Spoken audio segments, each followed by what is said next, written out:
All right, we're almost there. It is Limerick against Kilkenny in the 2022 All-Ireland Hurling Final, Sunday afternoon, 3:30 at Croke Park. Limerick bidding for 3 in a row and a 4th in the last 5 years. Kilkenny and Brian Cody looking for this first All-Ireland since 2015. Delighted to be joined on the line by two men who know all about winning All-Ireland titles. Two-time winner Jamesie O'Connor and 8-time All-Ireland champion Eddie Brennan. You never want to be compared with the Kilkenny lads, James, no matter how successful you've been.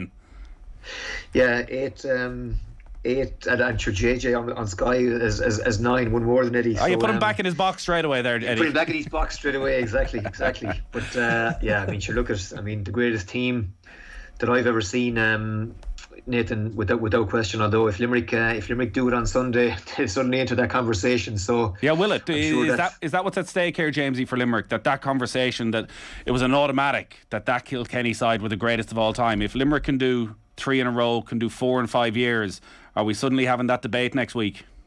I think we are. I don't think that's a conversation in the Limerick dressing room. I think they're very much in the here and now, and it's about Sunday's game and 3 in a row. That won't have been, I'd say, mentioned in the Limerick dressing room by John Kiley. But somewhere in the back of their minds, I think this bunch of Limerick players haven't beaten Kilkenny in a big game in Croke Park. And if you want to go down in history and you want to be remembered, that's a box that certainly has to be ticked. And that's not Limerick's fault. I mean, they could easily have met in last year's final or the 2020 final.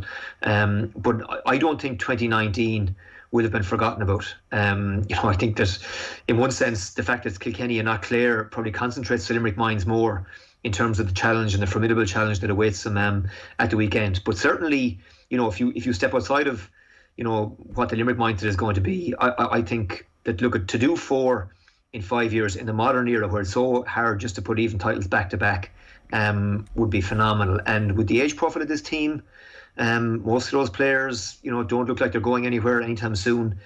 They'll probably feel that, listen, they're as well placed as anybody, to add to that tally. And well, let's judge them then in 4 or 5 years' time, Nathan.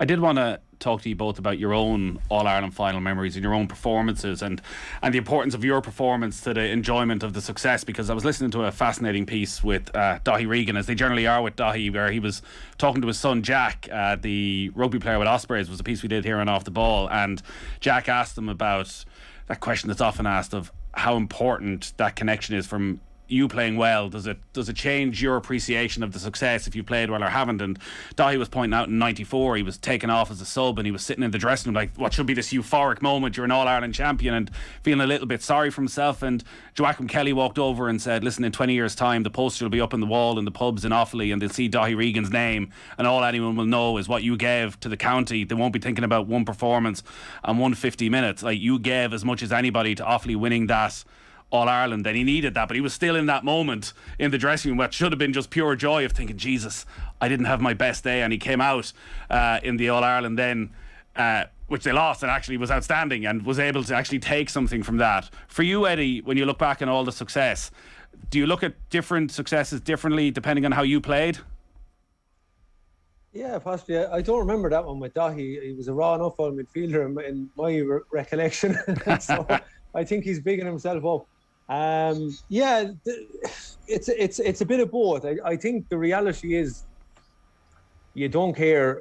All-Ireland finals are not about kind of individual glory. I mean, you talk any fella that has played really well and come up short, they trade that performance to make sure that the cup is coming home. But privately too, you want to go out in the big days and do your stuff, not for personal satisfaction, but just to be able to say you contributed in a meaningful way on the big day. And I suppose I've definitely had a couple of mixed bags in regards to All-Irelands in 02 and 03. 03 in particular, I was absolutely anonymous. 02, again, just I suppose getting little hooks and blocks in and getting a point here, and that can be significant. And even in 06, I definitely felt a little bit, I suppose, when the dust settled maybe later on in the winter, it brought you back maybe looking for a little bit more, because when you looked at it, you say, well, on a day that every one of us contributed, I think I recall being in full forward for most of that match in 06 and kind of forcing Donlow Cusack into overcarrying the ball, and that was a big contribution as our values were at the time. Always you get the ball to the man in the best position, or you do a job for the team, and look, you're happy to do that. But I suppose I'd be lying if I said you don't like to perform well too. You want to perform on the big days. And did you feel a pressure then, Eddie, going into 07, where you end up at 1-5, and then 08 you score 2-4? Were you feeling a pressure going into the final in 07? Yeah, a little bit. I think you do, and it's not to stick the chest out and think you're the Billy Big Banana or anything like that. You just want to say that, well, on the biggest day of all, you know, you've done your stuff for the team, and you played a significant role. And I suppose it's with experience and hindsight, you can reflect on that and say, well, do you know what? I don't mind not scoring. You know, I suppose I look at the 11, you know, being able to throw off that ball to Richie Hogan and he get the goal. That's equally, for me, that was a huge value on something like that. So it's experience at that time. Yeah, 07, I was fierce driven going into that final. I just said, you know, I suppose just didn't care on the day. I said, I don't care what happens here today. I'm just not going to be put on the periphery or, you know, marked over. You just had a real steely determination. And I remember even that morning embracing my father before I left on the bus, and he just felt, you know, really driven more than any other days. But like I said there, when you're in the dressing room afterwards and Liam McCarthy goes in there, it all goes out the window to a massive degree. I think it's the euphoric release from the group of saying we put in a lot of hard work for this, and here's our reward, and you know, having a bit of a sing-song then afterwards, and that's what it's all about, you know, and I think it goes out the window. But I get Dahi's point. I think it's a point that maybe you take with you over the winter and you bring it forward into the following season. Yeah, and home to Langton's for the Goujons and chips, it turned out. Oh yeah, nothing better. Jamesie, you know, from 95 and 97, like, I'd imagine very different experiences in terms of your performance. Do you look back at them then differently? Yeah, I mean, I think the camera was on me, I think, in 95. I mean, I slotted a free in front of the post that put us whatever too clear, and I said to Dickie Murphy, Dickie, what's left? And he said stoppage time, I think, or injury time. And I was in my own mind, well, what does that mean? But I was jogging out, I took a look back and saw Dickie calling for the ball, and sure, anyone that saw my reaction there and then would know what it meant to me. It was just unbelievable. Now that said, obviously, you know, afterwards I think I said to Lognan that, look, I felt I let him down and the team down because, you know, I didn't play well. But again, as Eddie said, Nathan, in hindsight, you know, I set up a couple of scores, and I just had one of those days where I hit the upright. You know, I probably missed chances that I'd normally been expected to score, and there was a tinge of disappointment and regret.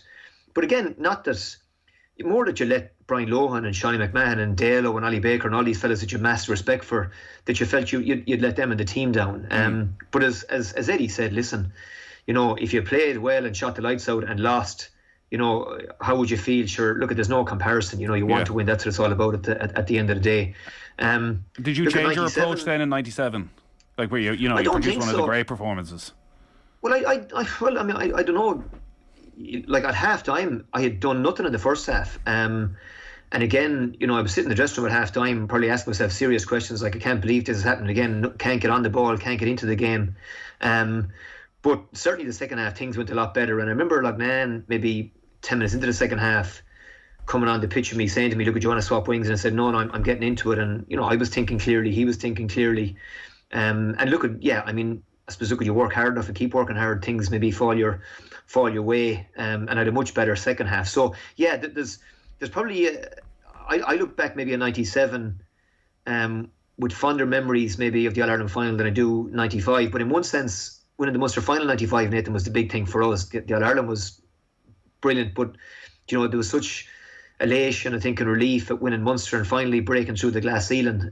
Whereas 97, you know, we set out to start of the year with one aim, to win the All-Ireland, full stop. And there was a massive sense of satisfaction, I think, within the group that we achieved that aim. You know what I mean? So there was a real, I think, deep sense of satisfaction amongst everybody in 97 after winning the All-Ireland because, you know, of I suppose, look, maybe 96 been disappointed and what it meant in terms of, you know, that we weren't just a flash in the pan and, you know, one-hit wonders or whatever way you want to put it. So Yeah, 97, obviously happy that things went better. But 2002 against Kilkenny and Eddie didn't go particularly well. I mean, I was struggling for form all year. And like that, as Eddie, I think, maybe alluded to, like, I felt when not playing well, you're letting, as I said, your teammates and the management kind of down. And it's as much, that as anything else. I think that's the overriding emotion that I had. And, I didn't play particularly well in the 2002 final. And all I remember about that game, one of the things I remember was, I think Giddy maybe was starting on the freeze and maybe missed maybe one early on, and I ended up taking them over and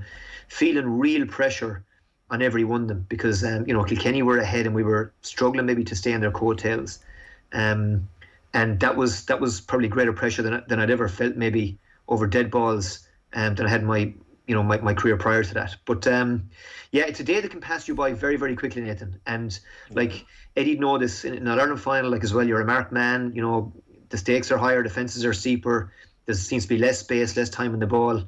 And it can go, that time can go very, very quickly, and the game can very easily pass you by. Sure. Being from Mayo, Eddie, I'm well used to the madness around an All-Ireland final and the hype and the rumours and all of that. This week has been a little bit crazy down in Limerick in particular. Obviously, the news about Colm Lynch, it looks almost certain that he's going to miss the game, injuring his ankle in training. There's photos, no one's sure if it's from yesterday, if it's from 2 weeks ago, if it's from 6 months ago. But all the speculation is that Colm Lynch is going to miss out. There's rumours there around Aaron Gillan and Barry Nash. In terms of Lynch, how big a loss would he be, or is it somewhat tempered by the fact that he hasn't been there for a lot of the season already? Yeah, well, I thought just looking at his impact even the last day against Galway, he chased the Galway player up under the Hogan stand, and to me, he doesn't look right. And you'd say, in fairness to the man, he'd done a right job on his hamstring and had to be helped down the tunnel in Limerick that day. It's very, very difficult nowadays. It's one thing kind of straining a hamstring, but if you do a good job on a hamstring, we used to, I remember years ago, you'd hear about soccer players doing their hamstrings and they're like, oh, they're gone for 6 to 8 weeks. And we're like, what? Should like DJ be back after 2 weeks after pulling his hamstring? So you kind of wonder what's going on here. But when you look at it now and the science that's there, if you do a hamstring, and with the way the game has gone now, you have to be able to be up and down and cover so much ground. The reality is a couple of internal matches, no matter how good they are, it's still a different step up. And to go in then when the match is in the melting pot with 10 or 15 minutes to go, and again, I often question even the amount of warming up you do. You warm up for 5 minutes and you're expected to go in and catch up with lads that are flat out for the previous, 45, 50 minutes. But yeah, look, on the Colm Lynch thing, I suppose I experienced this guy with a hamstring injury in 2017 at 21 All-Ireland, and his very presence on the pitch caused enough of trouble. He set up a few scores. And if you think of it this way, like imagine if Colm Lynch is just mooching around the half-forward line, midfield, doesn't he still take someone to stick with him? Even if he's not making those runs, because you go, he's injured, okay, he can't run. But the boys throw the ball to him in space on his own, he'll fire it over the bar. So there's kind of that element. But obviously... But you've seen the other side, though, I guess, in 2010 with Henry. Yeah, well, that's the thing. It can go for you. Look, this is the gamble that a manager will take. He'd probably come down to gut instinct and look at it and say how important it's been. But like you said there, Nate, I think it's an important point. Cathal O'Neill has been in there, and I think Cathal O'Neill, for a guy as young as he is, 20 years of age, I think he has done really, really well. I think occasions haven't got to him. I find he continues to take his shots, even though he mightn't be converting the scores. But I like to see that in a young guy, that he's still willing to take it on. And I think his appetite for work is what has made him been able to go in there and do, not a like for like, obviously, as Colm Lynch, we're talking about a huge set of boots to fill. But he is still a very effective, and it's more the system that Limerick play. I think it's sitting into that system and playing that for the team. So in some regards, yeah, having Colm Lynch on the pitch, because I thought the last day, like I said, he didn't look right, but his presence on the pitch did unsettle Galway. It maybe spooked him a little bit in that they couldn't leave him loose. They weren't sure what he was doing. And he started moving around. He got a block on one of the Galway guys and he set up another point. So that's a contribution for a fella that's not fully fit. But look, time will tell. I think sometimes from the experience with the Henry episode, there was such a circus around that. It seeped into the team. And I think in All-Ireland final days, from my experience anyway, you need a very, very clean run in. You need things to be just nice and smooth, no injuries, just you hit your markers in terms of your routine. and you wheel into it and you get all your prep right. And Eddie, when you mean seeped in, because listen, it's a very different scenario because Henry's injury was from a long way out. Yeah. Was it that you weren't able to have your AVB games in the right way because you didn't know whether he was going to be in that A team? Where, like, how does it actually seep in? How does it affect those final few days of preparation? It was everywhere. The questions was everywhere. Like, I mean, and again, I'm not blaming anyone for it. It just there was obviously the 5 in a row thing is going on in the background, and this just adds to the circus a little bit. And I remember the gallery the night that there was maybe 5,000-6,000 people arriving at training to see this, and the wonder was, would he be right? Would he not be right? And I remember the bit of a joke at the time was that as Henry was walking out onto the pitch, Canis Hickey ran out past him and the crowd went mental, and we were all kind of saying, or Canis was saying, geez, did you see the reaction I got when I got onto the pitch? And I said that the crowd were applauding him onto the pitch. But yeah, the likes of that, it just, the questions are everywhere, and it's very hard to shut them down. And it's like, I put myself into the other Limerick players, and I'm talking hypothetically. The question is at home, maybe it could be your friend in work saying, it's present everywhere. And this is the thing for the Limerick lads. I think they've handled things really, really well, and they have the experience of being there in 3 of the last 4. So that's a good thing for them. But when you're 2 weeks out from an All-Ireland final, you just need to shut out the outside noise a little bit. And while a lot of it is very well intended and well meant, you have to be able to kind of shut it down and stay focused on what you're about. Because I can speak from experience that in 2004, I definitely got carried away and took my eye off the ball, and it paid the price ultimately in the final where you were absolutely septic. So it goes back to that line of being able to control the controllables, and you look after what's under your control and just stay focused on what you're doing and keep your routine. If your routine is to go and sit down and have coffee with people and chat away, and you're happy doing that, then that's what you do. But you certainly don't, start breaking your routines, or, oh God, you see someone coming and you start panicking. It can't be that way. I think if you have a little routine of what you always do, and you just trust that and you go with that, and you try not to get too uptight about it. Jamesie, you've got plenty of sources in Limerick, I'm sure. What are you hearing?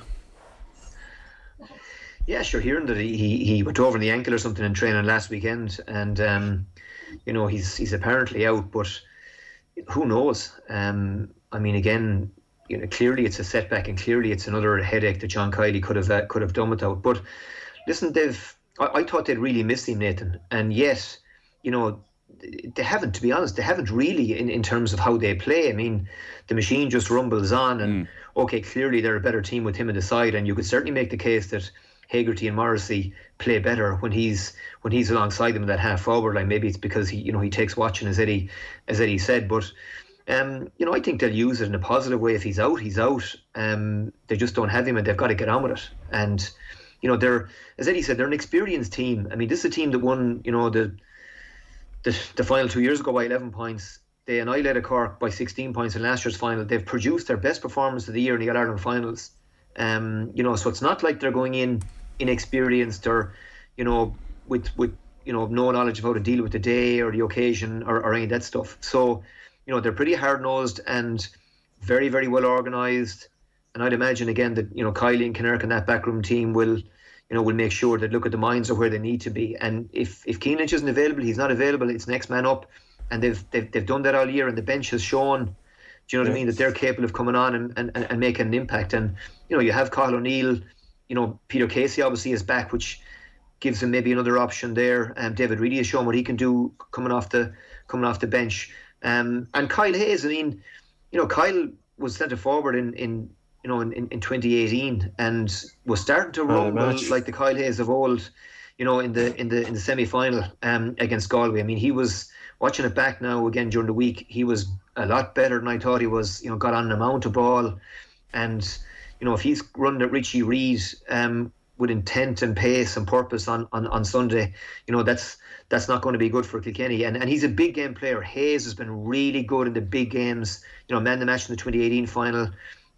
Really good in the last 2 games. So yeah, it's not like that they don't have other options or they can't rejig it. But I feel, and I don't know what Eddie's opinion on it is, that arguably the balance of this team is better with Hayes, at wing back, Dan Morrissey maybe at full back, given maybe the aerial threat that Kilkenny have, and with Colm Lynch as centre forward. But it's a nice option to have. Mike Casey hasn't done a whole lot wrong at full back, and if Colm Lynch is out, well, then they'll roll with what they've done for most of the rest of the championship, I'd imagine.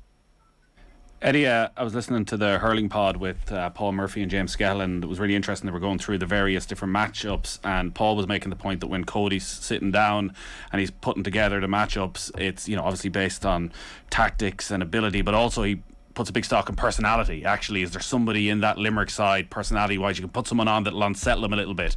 When you look at the matchups, is there anybody in that Limerick team that you think can be got at, that there's a Kilkenny player that can they just do something different, upset Limerick's rhythm?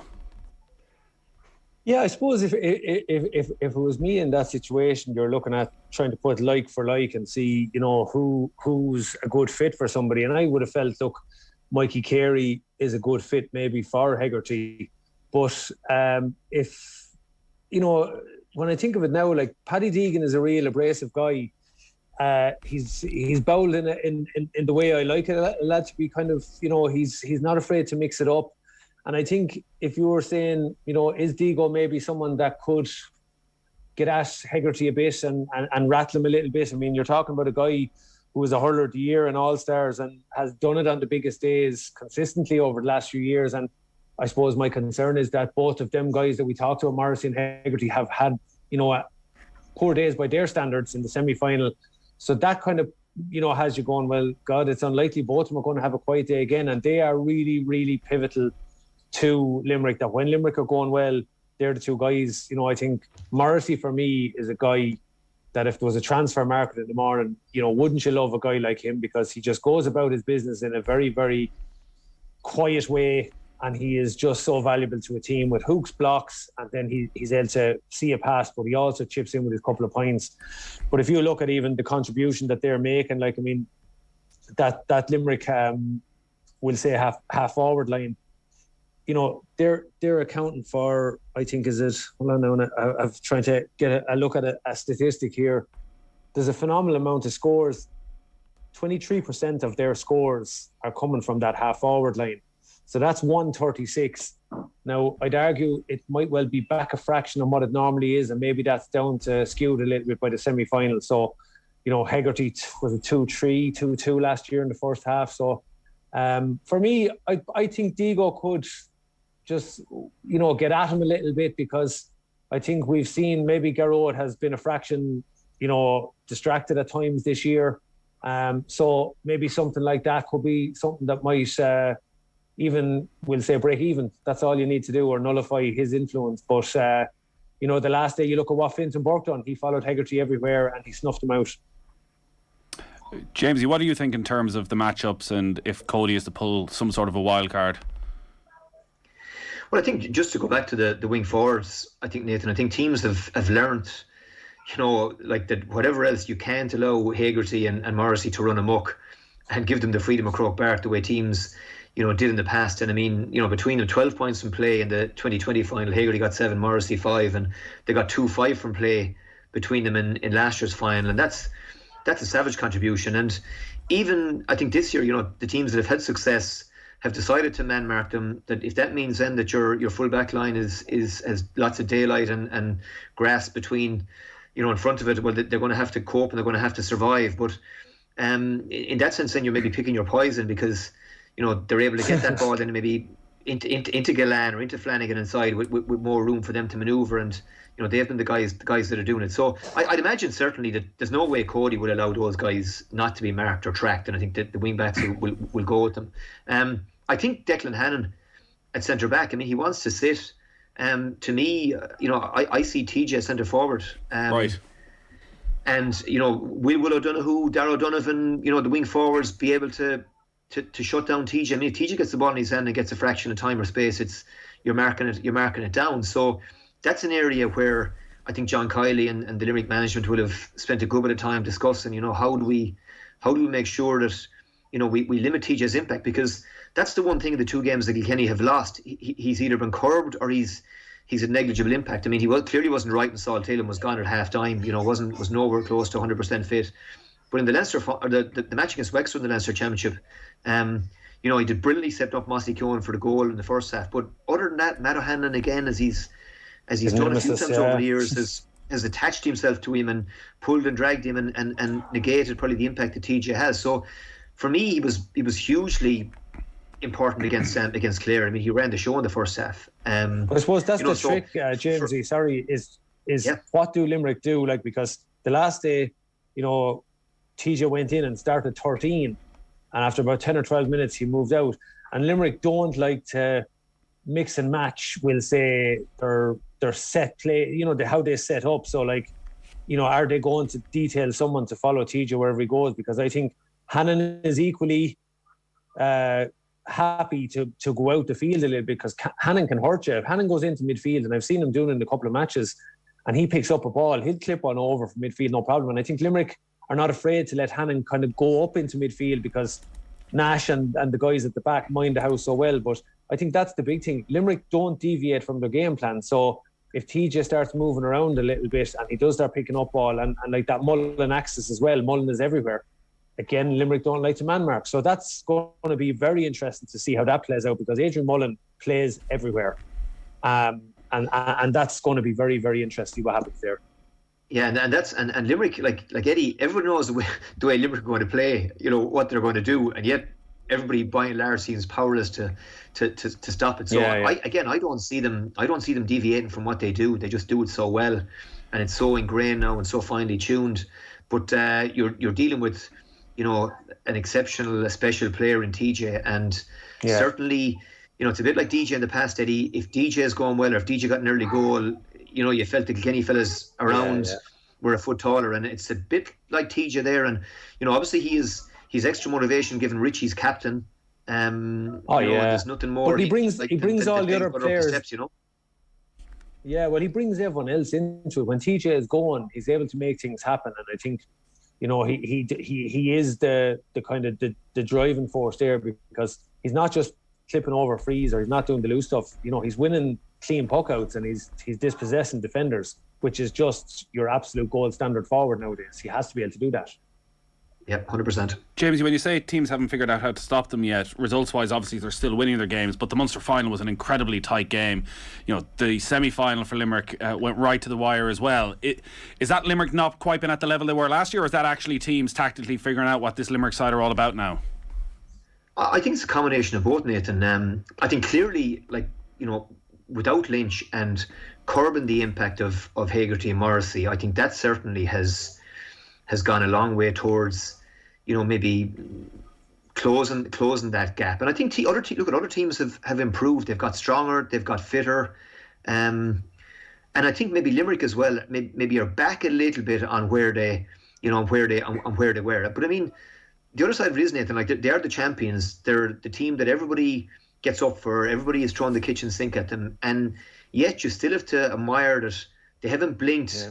You know, when the pressure's been on, and they have been to the wire and still found a way to get it done. And Clare expended so much energy, emotionally, physically, in that Munster final that, you know, they didn't recover from it. And Galway obviously, you know, did so many things right in terms of, you know, okay, down at half time, but got the first score after half time, got the goal, got ahead, were there with 5 minutes to go. All the things you know you'd have said before in the Galway needed to do, even at half time, they did.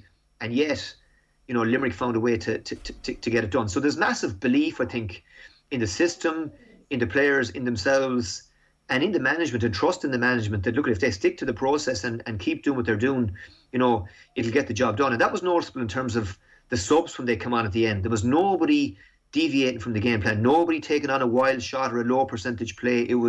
That's Carl O'Neill, and it's Reedy, and it's Conor Boylan. They were all just fitting in almost seamlessly, and it's that composure and that nerve then, you know, when it's right down to the wire, the fellas will do the right thing and take the right option. And that was so evident in that last, I suppose, you know, 10 minutes of Galway, when the game was really there for both sides to win, and Limerick were the ones that kicked on and did it. Eddie, what's your prediction? Look, I predict Kilkenny are going to win it. Why? That's the heart, and that's the heart. Look, I think they're in as good a place as they've ever been. I think what has happened this year, maybe that has helped them a little bit. And again, look, I make no bones about it. Coming into the Clare match, there was a lot of question marks over Kilkenny, and they produced a performance that for me probably was somewhat exaggerated by how poor Clare were. But at the same time, Kilkenny were quite impressive. And I said that, Brian Cody got 4 weeks to prepare them for that match. That's what he likes. It's the ideal prep. I think it's just a case of polishing that up a little bit more, get really focused in now on your task, what you're going to do, who you're taking, what you're about. I think they're in a good place. I think if they get presented with the chances or create the opportunities, I think definitely we have, guys that will convert those chances. I think if you look at the last day, Galway will possibly be kicking themselves. And yeah, Limerick put pressure on the shooter as well. That's what they do so well. They force you to take that, shoot off your back foot or going away from goal or whatever it is. So, but I think, what has happened this year with Kilkenny is, 2 guys have added. They've filled in a spot maybe that was, Mikey Butler has had a year of years. And I think Cian Kenny has found his mojo as well at this level. Both of them in their first years. So maybe they were the last 2 pieces in the puzzle, because a lot of the rest of the team have been there the last couple of years. And it was just a case of maybe finding 2 guys then that can hold their own, go toe to toe in their individual positions and balance, the strength of the team a little bit more. But, I think they're in a good place to take it on. They're going to have to perform like never before. They're going to have to produce the performance of a lifetime. And again, at the start of this year, my big question over Limerick, and I mean this in the height of respect for them, is how driven are they again this year? And like Jamesie said there, they keep answering the questions. They just won't go away despite the losses they've had with personnel.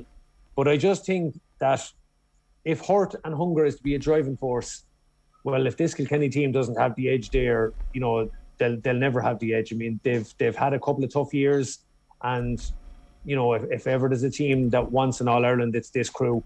And equally then, it's just a case of when the 2 bulls meet and who's willing to go that extra yard, and that's what it'll come down to. It could come down to the hop of a ball. But I'm obviously, as a Kilkenny man, there's only one thing I hope is going to happen on Sunday, and that's, Lee McCarthy comes back to the north side. I expect nothing less from you, Eddie. Jamesie, the neutral. Yeah, well, the closer it gets to the game, Nathan, the more you were saying that, listen, Kilkenny have they're right there, because I don't think, and I was one of them, that maybe they got enough credit for the Leinster final performance. The game was so poor as a spectacle. Like, we maybe ignore the fact that, listen, Kilkenny just kind of disarmed Galway for the most part, and were really efficient, and got so many things right, and got the job done. And as I said, I don't think they got the credit they deserve for that. Now, the other side of it is, the semi-final, I felt that coming in, that there was no question that Kilkenny would perform, but I just thought Clare would too. And Clare was so poor, I think you can read maybe too much into that game, and maybe that's maybe given a slightly false read as well on where Kilkenny are at. But you look right throughout the team. They tick so many boxes. They've got top class goalkeeper, the guy who's been at the top of his game for so many years. Hugh Lawler has been excellent at fullback. The defence has functioned well. The cornerbacks are good, aggressive, attack the ball. They've got marquee forwards. Mullen is playing well. They've got guys off the bench that can make a difference. Walter gives you something different if he doesn't start. But I just think that, and obviously they're savagely hungry. Cody, I would say, never wanted an All-Ireland more than this one, in terms of, giving the 2 fingers to anybody that might have been calling for his head, either inside or outside Kilkenny, and all the Henry stuff that was there throughout the year. And I think for him, I'd imagine he's driven that group mad training to get one more. So they'll be savagely hungry and savagely aggressive, and bringing all the things that Kilkenny, you expect them to bring, as they did in 2019. But for me, I think Limerick are the champions, and they're champions for a reason. And like, there's so much resolve in that team. At least we've seen so often this year, that I still think that this is a crowd that have produced their biggest performance on the biggest days in the past.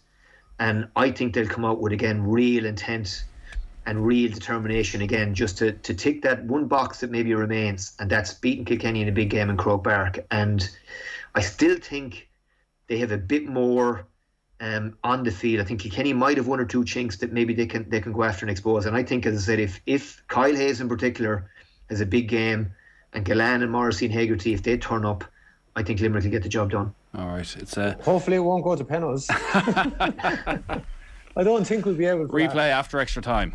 It's fine, Eddie. No. Don't panic just yet. We're looking. But Eddie, I mean, in fairness, like, and I know Clare would love to be there, but there's a lot of neutrals that are saying, listen, this is the game we want. In terms of, you know, as you said, two bulls meeting, and the unstoppable force is about to meet the immovable object, and something and someone has to give, and what a spectacle it looks forward to being. Yeah, it has all the ingredients, so hopefully we'll get. I don't think we might get a classic in terms of displays of skill and scoring and all that, but I think we're going to get a real mad arm wrestle. I think it's going to be real tough. Jamesie, a special day for you as well, I presume. 25 years on, are you out in the pitch beforehand?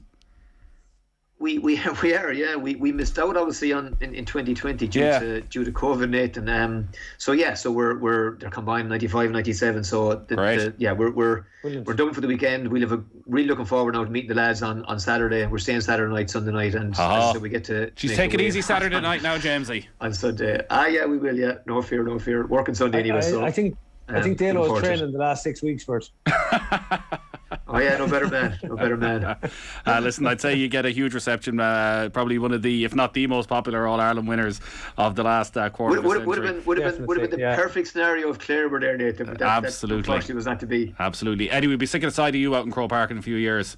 They'll have to come up with something new, I think, by then. No, jeez, yeah.